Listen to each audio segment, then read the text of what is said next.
Okay, so here's the video on how to do the warm-up that is on the board. So this is multiplying. You remember division. Division is the same as multiplying, except you would just take the second fraction. Like if this was being divided over here, you would just flip it around and then change it to multiplication. So in essence, all you're doing is multiplication, even if there is division. Division, you just flip it. So just like adding and multiplying and adding, subtracting, and multiplying, the first thing you're going to want to do is check and see if anything can be factored right off the bat.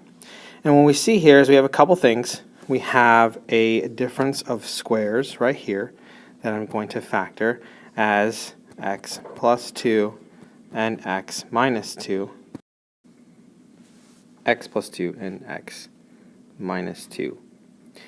What also can be factored on the right-hand side is over here and up here, you can take a GCF. So I can take a GCF out of this and also take a GCF out of that. On the top right, I can factor out a 2. So if I divide everything by 2, that becomes x squared minus 6x plus 8. And on the bottom, if I factor out a 3, I get x minus 4. Now, I'm not quite done factoring because if you had noticed, when we took a GCF out here, the problem that's right here is also factorable. So yes, we need to take this and factor it even further. What multiplies to be 8 and adds to be negative 6 is negative 4 and negative 2. So the 2 will stay out, and this is now x minus 4 and x minus 2.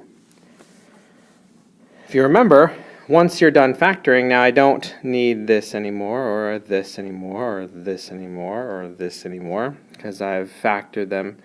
And so now, once everything is factored, you can turn this into sort of a super fraction here, where everything's on the same, and then cancel out any common factors. Since everything's being multiplied, you can cross out common factors. Now you see the x minus 4 on the top will cancel with the x minus 4 on the bottom. The x minus 2 on the bottom will cancel with the x minus 2 on the top, and all you do is just write what's left over. So if I can slide over here, let's see. Ooh, I'll take everything with me here. Let's go out here and go to the right, and I'm going to write my final answer here. On the top, all I have is a 2 and a 1, so 1 times 2 is 2. And on the bottom, I have a 3, and I have over here an x plus 2. So 3 and then x plus 2.